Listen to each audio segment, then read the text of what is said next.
Welcome to Weight Loss and Wellness for Real, the podcast where people like you get the practical solutions and support you need to permanently lose the physical and mental weight so you can feel better and live the life you want in the body and mind you want.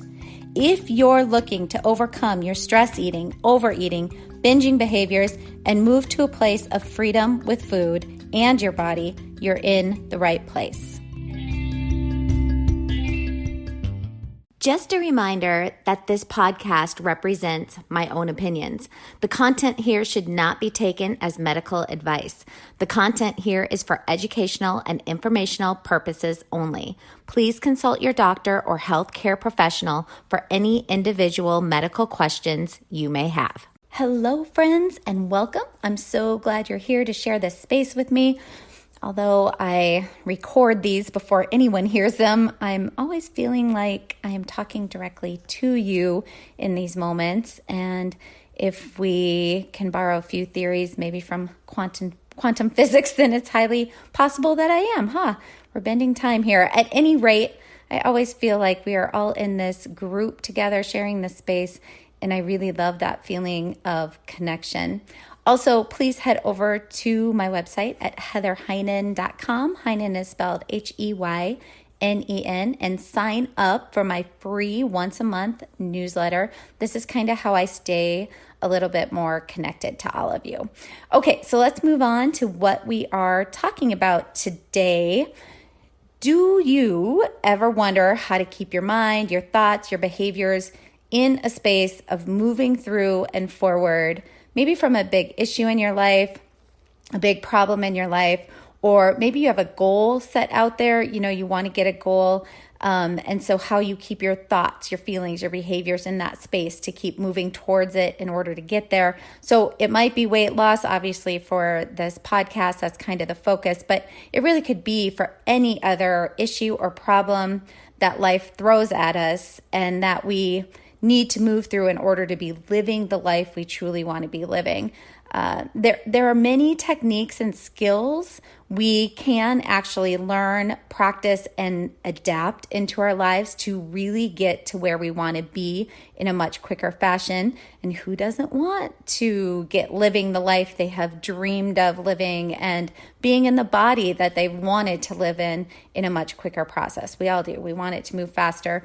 So keep listening to learn about a method that can help you accomplish your goals, whatever they are, in a bit of a quicker way. I hope you are finding something useful from these episodes and this podcast.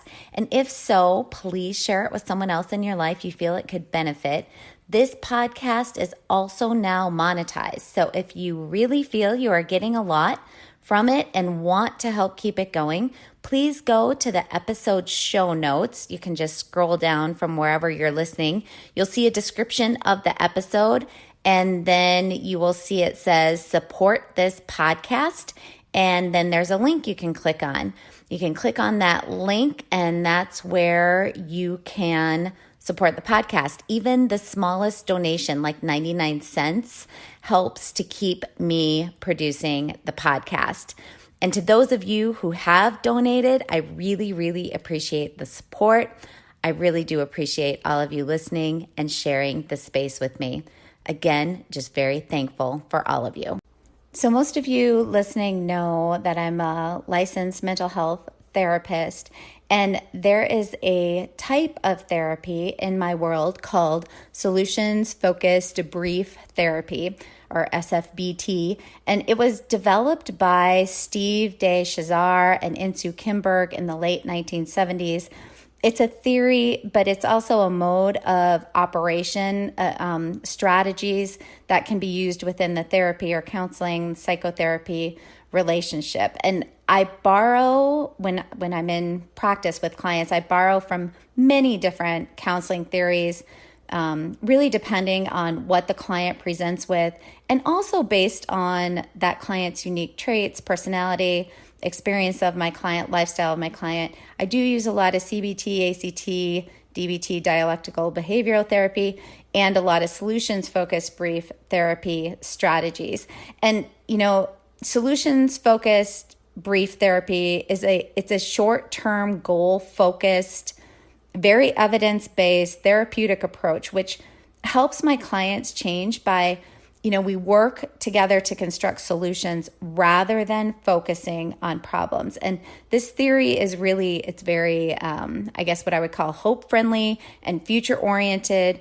It's there to create momentum and willingness, as well as commitment to help the client achieve sustained desire behavioral change. So the way I partner with my clients to get started in this is by getting really detailed description of how the client's life will be different when the problem is gone or the situation is improved, at least to a degree that the client deems satisfactory or feels would be okay or livable. We then partner together to kind of search through the client's life experience, behavioral patterns, habits, resources that are available, and then we kind of co-construct a very practical and sustainable solution that the client can start to implement immediately. So some things I want you to hear from what I just said, we talked about what resources are available and what is practical. This means we do not get into wishful thinking with this, a solution to my weight loss issue would be a personal chef, right? I mean, if you have the resources for a personal chef, cool, great. But most of us will never have that as a solution. So when we focus on possible solutions, we only spend our time and energy on immediate practical solutions. And this is, the process is very practical and goal-driven, and it emphasizes very clear, concise, realistic negotiations with goals. Okay, that's really important. Clear, concise, realistic, practical. So there's not necessarily a substitute for this process in working with a therapist who is trained in this way of practice, but there are some really practical things we can take away from this theory that I really believe you can start to implement today to begin to make changes in your life. And that's actually what we're going to talk about. So the first things first, it would be to pull out that journal, that notebook. And right now I can hear all the eyes rolling of those of you who despise journaling, don't like writing. And don't get me wrong, there are still many days I just cannot get myself to journal, but it is a habit I continue to work on because I do know how powerful writing and journaling can be. So for those of you who say, I'm just not a journaler, I just don't write, I just want you to take a breath. And I want you to think of it as just writing out your answers to some questions that I'm going to present here that you're going to be asking yourself. So don't use the word journaling if that really throws your brain into a tizzy about it, or if you start to feel resistance, right? I want you just to think about it as you're just going to write some answers to some questions. Okay, so the first question to ask yourself, what will my life be like without this problem? And so I'm going to use weight loss, food relationship, body relationship stuff as an example for our purposes here because of, that's what this podcast is supposed to be about. But, insert any problem or any behavior you want to change or any issue you are trying to move through, right?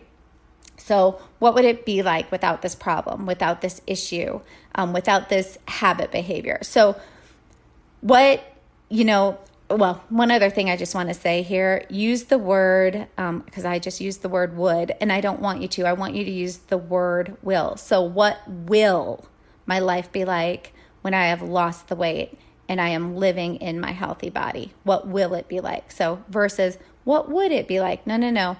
We're talking that this is going to happen. So what will my life be like when I'm no longer thinking about food or my weight constantly all throughout the day? Right? What will my life be like? Remember that words are really, really important to our brain and making changes. Okay, so we want to choose the word will is really important here versus the word would. So write out as much detail and ideas that you can. Might be things like, I will be able to get dressed every morning without stressing about it, without stressing if things will fit right or not. I'll be able to keep up with my kids or grandkids. I'm going to feel more confident in my body, and that may lead me to start dating again for that relationship that I want. I will no longer have to be giving all my energy to thinking about food and or my weight, health all the time. I'll have more energy for other things. I will feel more moments of contentment and peace. I will be able to sit comfortably in an airplane seat. I will have more energy to focus on other things I want to be doing in my life, on my relationships, on other creative endeavors I want to take up. So you get the idea. Get really detailed, writing out exactly what you will be when this problem has resolved, when you have moved through this issue, when this behavior is no longer there. Get detailed on what will you be thinking, right? So write out details of your thoughts. What will you be feeling? So what feelings, list feeling words, what feelings will you have? And how will you be behaving? How will you be acting out in your everyday life? What will your actions throughout the day be like? So write out those behaviors, those actions. When we come from a solutions-focused mindset, you will find that more and more and more of your thoughts and process will come from a present and future-oriented place. And I work a lot with my clients on future you work. I do have an episode on that, although, sorry, I don't have the number, what episode number it is, but I know future work is in the title. This does not mean that your past is not important. Some people will say you can just stay here and move through it. Past isn't important. I don't believe that. That's just my personal belief. I do believe that looking at the past is really helpful for clarification and understanding of why we might be in the patterns of thoughts and feelings and behaviors that are not currently serving us right now, and how we actually want to be living our lives. And remember, this understanding, this clarity is where we have awareness. And awareness really is that first step in the process of unwinding our habit, thoughts, feelings, and behaviors. And beyond that, once we have that clarity, that understanding, we have our narrative in place, then we really want to be focused on the present and the future. This keeps us focused on solutions to our problems, our issues, and not stuck in that awful place of the past, just stewing in our problems and ruminating over and over, what's going on and how terrible we are because, we're always doing these things and why can't I lose the weight and I fail, all that stuff, talking about them over and over to ourselves, to others, and never making a move to solve them or to move through them, which we need to do in order to create change. So the next question you want to ask yourself is, was there a time where there were exceptions to this problem? So example, personal life here. When I was in the midst of my really heavy restriction and binging patterns, over exercising, restriction of food, and then totally overeating and binging for days on end, I had an exception to this behavior when I became pregnant with my daughter. I really wanted her health to be optimal, and I knew if I continued in my cycle of restriction and over-exercising and then binging, I could really affect her health. So I literally stopped cold turkey, and it wasn't even a problem. My mind was focused on a bigger goal than trying to manage my own difficult emotions and thoughts with the over-exercising, restriction, and binging. That's all about control there. So this was an exception to my problem of the over-focus on food and my body, restriction, and binging behaviors. So this was that exception. This was the exception to the behaviors that, I was really using to try to control things in my life. So when I share this story with my clients, we always talk about how wild it is that most of us can make really dramatic changes to our behaviors, right? Like I talked about, this just stopped cold turkey as soon as I found out I was pregnant. So we can make these dramatic changes to our behaviors when it's for someone else. When it was for the health of my daughter, I had almost zero struggle making changes. But when it's for ourselves, even if we understand how we are harming our health through our restriction and or our overeating, our over drinking, it is not enough to do it for ourselves, which is really, if you think about it, well, to me, that's really sad, right?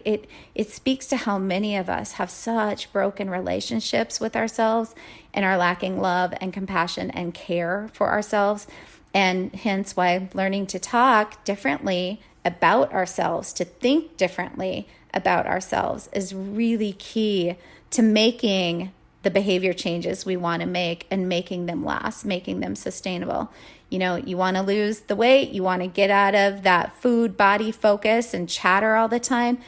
You better start practicing thoughts and words and a narrative about yourself that is full of grace, compassion, and kindness in order to create a healthier relationship with yourself. This is where the treasure lies, my friends, the key, the gold. Okay, so back to the question. Has there ever been a time there was an exception to the problem? I kind of gave you an example of mine, but for you, it might be when you were a young child. Maybe you were 6 or 7 years old and not thinking about weight, food, etc. If you are able to come up with some exception to the food body issues, then write out what you believe your thoughts were like during that time. Maybe you can't remember exactly, but we all can get a pretty good idea if we do some time thinking on this, what our thoughts might have been like during that time, and write those out. What were you thinking about during this exception? What feelings were you experiencing during this exception to the problem? What were your behaviors like? So in my example, I was thinking more things during that time of pregnancy, like how amazing it was to be growing a child in my body, how amazing my body was for being able to carry and develop a child.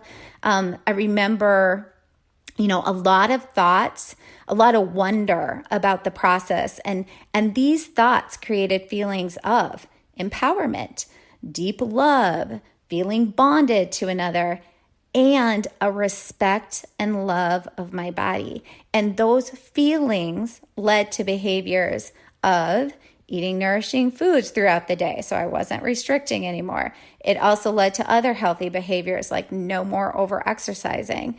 And then the binging dropped off because anytime I had that urge the urges dropped off a lot because I wasn't restricting anymore. I was just eating normally and very nourishing foods. So that became the healthiest that I had been in my mind and body since I was probably about 15, 16 years old.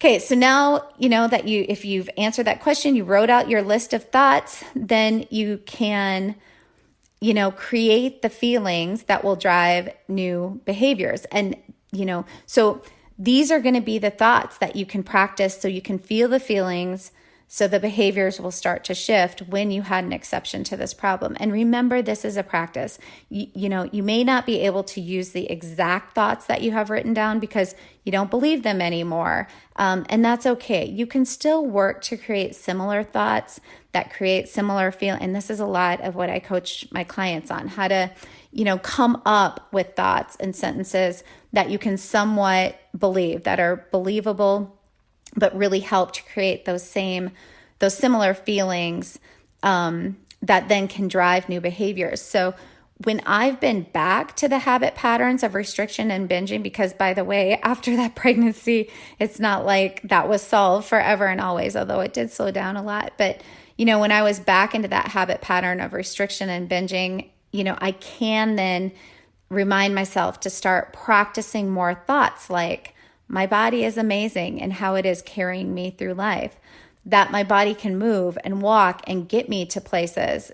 So often in these moments when the urge to kind of go back to those old habits come up, if I can focus on what my body can do for me, what it does for me, how amazing it is and how it functions and works, that creates those feelings again of empowerment, of respect of my body and commitment to staying in healthy behaviors. Those feelings of respect and love for my body, which then drive many more healthy behaviors for me. So you can kind of see how this can work. Okay, last question to write about. What will you be doing in the next week that would indicate to you that you are continuing to make progress through this issue, through this problem, that you are continuing to make changes in the direction you want to be going? This is such a powerful question that really keeps us focused on solutions. Do not discount great questions. Asking ourselves questions like this and giving ourselves time to answer them and write down our answers can really help support ourselves in changing our behaviors. So think about that question and write the things out. What will my behaviors be next week that would show me I'm making progress? Maybe it's that you will be drinking 8 glasses of water every single day next week. Maybe it's that you will be practicing stopping at enough at one meal every day. Maybe it's that you will serve yourself less food at one meal every day and then write about how that feels, because by the way, if you do that, guarantee you're going to have feelings of difficulty, of longing, of sadness, of grief, but naming your feelings is even a step into that direction. So once you have a few things written down, it's time to choose one to start to implement right now.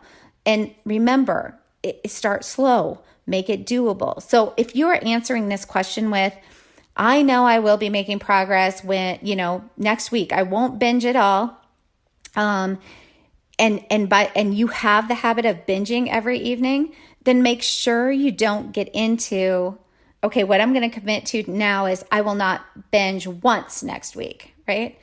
No, don't do that because you will. It's a habit, right? You need to be really aware of where you're at and meet yourself where you're at. So you could say instead that you will commit to 3 evenings that when you feel the urge to binge, you will set a timer for 10 minutes and just practice feeling the urge, feeling that feeling to binge before actually binging. Now, if you still want to eat after you feel the urge for 10 minutes, fine, that's fine. But you're going to set that timer for 10 minutes for 3 evenings, and you're going to sit through that urge. You're going to really feel the urge. You're going to take yourself through that body scan.